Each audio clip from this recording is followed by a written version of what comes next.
Hello दोस्तों, आप सभी का स्वागत है जीके विद सक्सेस चैनल पर। एनसीईआरटी साइंस क्लास 7 का आज पहला चैप्टर को हम लोग स्टार्ट करेंगे और पहले चैप्टर से जो भी महत्वपूर्ण प्रश्न हो सकते हैं उन प्रश्नों का डिस्कस करेंगे। तो एनसीईआरटी क्लास 7 में टोटल चैप्टर की बात करें तो इसमें टोटल 18 चैप्टर है और इसका पहला चैप्टर जो है आपको पादप में पोषण है। ठीक है, तो इस चैप्टर के पहले प्रश्न से शुरुआत करते हैं। वे जीव जो प्राकृतिक रूप से उपलब्ध कच्चे माल का उपयोग करके अपने लिए भोजन तैयार करते हैं क्या कहलाते हैं? जो प्राकृतिक रूप से कच्चे माल का भोजन अपने लिए भोजन बनाते हैं वे स्वपोषी कहलाते हैं। इसका हम लोग डिस्कशन करते हैं। तो स्वपोषी किसे कहते हैं? स्वपोषी पोषण एक ऐसी प्रक्रिया है जिसमें जीव सूर्य के प्रकाश की उपस्थिति में सरल अकार्बनिक पदार्थों जैसे पानी, खनिज, लवण और कार्बन डाइऑक्साइड से अपना भोजन तैयार करते हैं। ठीक है, जैसे पौधे ये सूर्य के प्रकाश से अपना भोजन तैयार करते हैं। अगला है परजीवी। तो परजीवी किसे कहते हैं? एक जीव जो किसी अन्य प्रजाति के जीव में या उस पर रहता है और दूसरों के खर्च पर पोषक तत्व प्राप्त करके लाभान्वित होता है, उसे परजीवी कहते हैं। जैसे आप समझ सकते हैं जूं क्या होता है? मानव शरीर के हम लोग के ऊपर वो हम लोग से पोषक तत्व प्राप्त करता है दूसरे के ऊपर से, तो उसे परजीवी कहते हैं। अगला पॉइंट है मृत जीवी। मृत जीवी किसे कहते हैं? जीवित जीव को मृत और सड़ने वाले कार्बनिक पदार्थों पे रहते हैं और खाते हैं, जैसे बैक्टीरिया या कवक। कोई भी जीव जंतु या फिर पेड़ पौधा जब पूरी तरीक़ा से जब वो मर जाता है, वह सड़ जाता है, तो ये उसे साफ़ करने का काम करते हैं। विषमपोषी। तो विषमपोषी किसे कहते हैं? जैसे हेट्रोट्रोफिक ऐसा जीव है जो अपने स्वयं के भोजन को संश्लेषित करने में असमर्थ है और इसलिए अन्य स्रोत जैसे विशेष रूप से पौधे तथा पशु पदार्थों पर निर्भर रहना पड़ता है, जैसे शैवाल, पशु। ठीक है, तो दूसरे प्रश्न में हम लोग आते हैं। दूसरा प्रश्न है निम्नलिखित में से किसकी अनुपस्थिति में पत्तियों में प्रकाश संश्लेषण नहीं होगा? ठीक है, रक्षक कोष, क्लोरोफिल, रिक्तियाँ या कोशिकाओं के बीच का स्थान। तो इसका आंसर बी क्लोरोफिल हो जाएगा। या पनहरित वर्णक और क्लोरोप्लास्ट की अनुपस्थिति के कारण प्रकाश संश्लेषण नहीं करता है। अगर पौधों में क्लोरोफिल नहीं होगा, जिसे पनहरित वर्णक कहते हैं, ठीक है, अगर ये नहीं होगा तो प्रकाश संश्लेषण नहीं होगा। प्रकाश संश्लेषण के लिए पनहरित वर्णक बहुत महत्वपूर्ण है। यह भोजन की तैयारी के लिए सूर्य के प्रकाश को रोकता है। उल्वा शैवाल का एक सदस्य है और सभी शैवाल प्रकाश संश्लेषण करते हैं क्योंकि इसमें पनहरित वर्णक और क्लोरोप्लास्ट होता है। मानव कोशिकाओं में क्लोरोप्लास्ट अनुपस्थित रहता है, इसलिए ये प्रकाश संश्लेषण भी नहीं करता है। हम लोग में क्लोरोप्लास्ट नहीं होता है, जिसके कारण हम लोग प्रकाश संश्लेषण नहीं करते हैं। लाइकेन की बात करें तो लाइकेन कोशिका द्रव में पाए जाने वाली बाह्य कोशिका अंग है।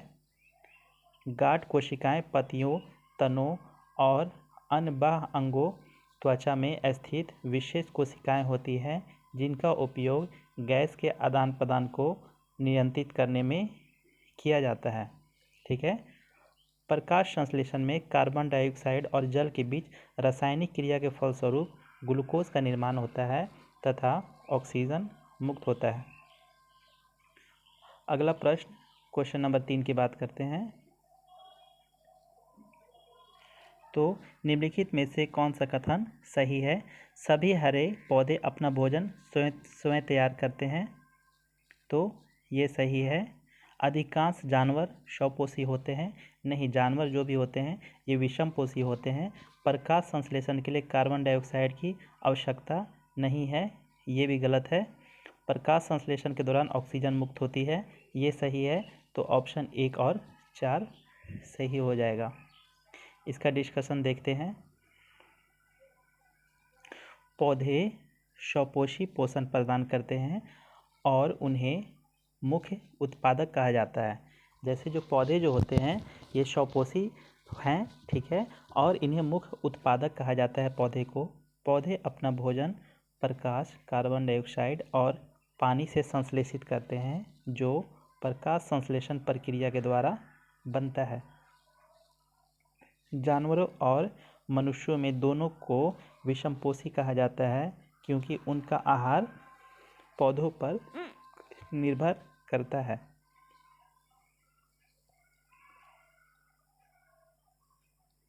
ठीक है। सभी सांस लेने वाले जीव द्वारा बनाई गई कार्बन डाइऑक्साइड को प्रकाश संश्लेषण के द्वारा लिया जाता है और ऑक्सीजन की वातावरण में पुनः पेश किया जाता है। प्रकाश संश्लेषण प्रक्रिया, जिसका उपयोग पौधे, शैवाल और कुछ जीवाणु द्वारा सूर्य के प्रकाश से ऊर्जा का दोहन करने के लिए किया जाता है। तो उपयुक्त बातों से यह पता चलता है कि कथन 1 और 4 सही है। क्वेश्चन नंबर 4, पिचर प्लांट कीटों को फंसाता है क्योंकि यह एक विषमपोषी है, नाइट्रोजन की कमी वाले मिट्टी में बढ़ता है, क्लोरोफिल नहीं है, इसमें इंसानों की तरह पाचन होता है। तो जो पिचर प्लांट होता है ये कीटों को फंसाता है क्योंकि नाइट्रोजन की कमी वाला मिट्टी में ये बढ़ता है। तो नाइट्रोजन की कमी को पूरा करने के लिए ये कीटों को फंसाता है। ओके, नाइट्रोजन की कमी वाली मिट्टी में पाए जाते हैं ये पौधे, इसलिए वे पोषक तत्व को अवशोषित करने के लिए कीड़ों को फंसाते हैं और पचाते हैं। ये पौधे नम क्षेत्र में उगते हैं जहाँ भरपूर धूप और नमी पाई जाती है। ठीक है, जैसे Venus flytrap, pitcher plant and cobra lily कुछ कीटभक्षी पौधे के नाम है। तो एग्जाम में देखने को मिलता है कि इनमें से कौन सा पौधा कीटभक्षी है जो कीटों को खाता है। तो वीनस फ्लाईट्रैप, पिचर प्लांट एवं कोबरा लिली। ठीक है, विषमपोषी की बात करते हैं। तो जिसमें जीव अपने भोज्य पदार्थों का संश्लेषण स्वयं नहीं करते, बल्कि ये इन्हें जीवित या मृत पौधे तथा जंतुओं के शरीर से प्राप्त करते हैं, विषमपोषी कहलाते हैं। क्वेश्चन नंबर 5, ईस्ट, मशरूम और ब्रेड मोल्ड में पोषण के तरीके के लिए जिस शब्द का प्रयोग किया जाता है वह है स्वपोषी, कीट खाने वाला, मृत परजीवी या परजीवी। तो ये सभी के लिए जो शब्द का प्रयोग किया जाता है उसे मृतोपजीवी कहा जाता है।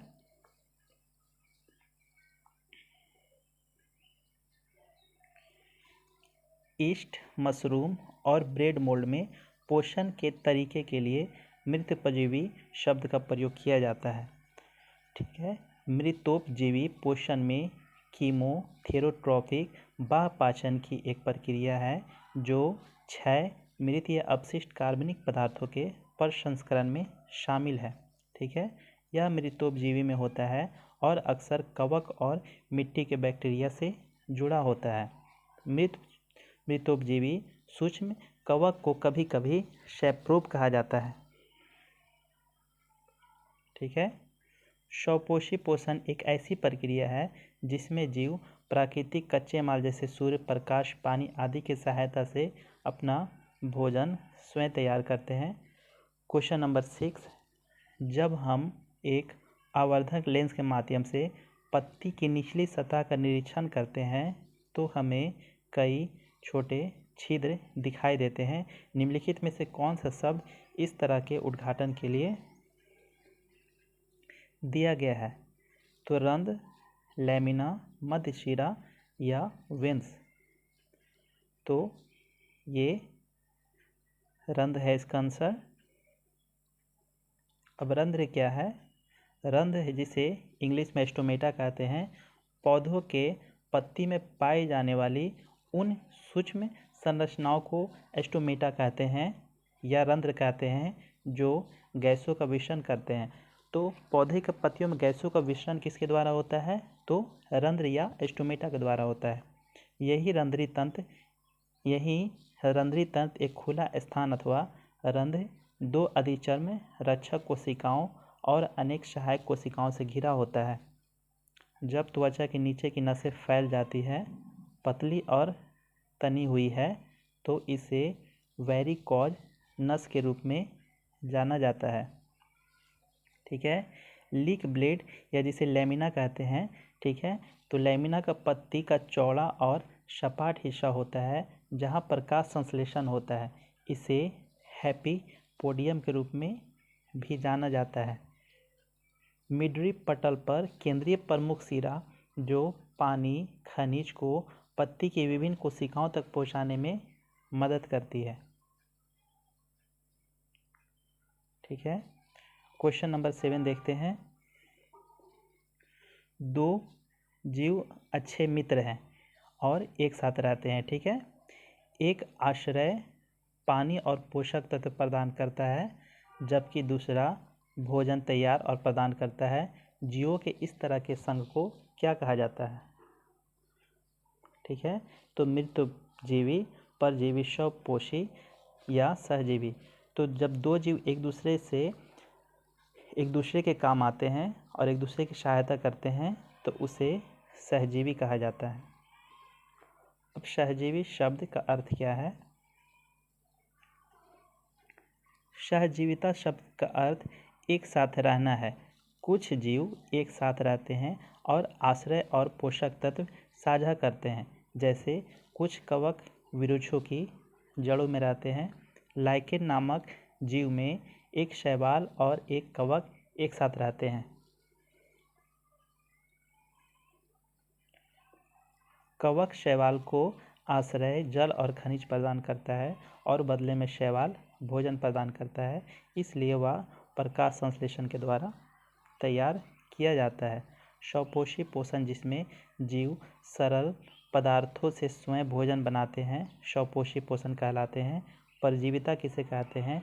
तो वह जीव जो अपना भोजन प्राप्त करने के लिए अन्य जीवित जीवों या उनके अंदर रहता है, उन्हें परजीवी कहा जाता है। क्वेश्चन नंबर 8, निम्नलिखित में से कौन सा कच्चा माल प्रकाश संश्लेषण के लिए हवा में उपलब्ध है? तो हवा में उपलब्ध है oxygen, carbon dioxide, nitrogen, hydrogen. तो प्रकाश संश्लेषण के लिए कौन सी हवा जरूरी होती है? तो वो कार्बन डाइऑक्साइड है। कार्बन डाइऑक्साइड प्रकाश संश्लेषण के लिए हवा में उपलब्ध है।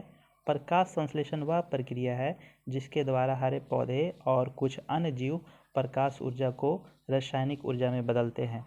हरे पौधे में प्रकाश संश्लेषण के दौरान प्रकाश ऊर्जा को अवशोषित किया जाता है और इसका उपयोग जल, कार्बन डाइऑक्साइड और खनिजों को ऑक्सीजन और ऊर्जा समृद्ध कार्बनिक यौगिक में परिवर्तन करने के लिए किया जाता है। तो क्लास 7 एनसीईआरटी का जो पहला चैप्टर से इतने प्रश्न, महत्वपूर्ण प्रश्न थे, तो इन प्रश्नों का हमने अच्छे से डिस्कस करने का प्रयास किया। आपको ये वीडियो कैसी लगी आप प्लीज़ कमेंट में ज़रूर बताएं ताकि हम अगले वीडियो में सुधार कर सकें। Thank you.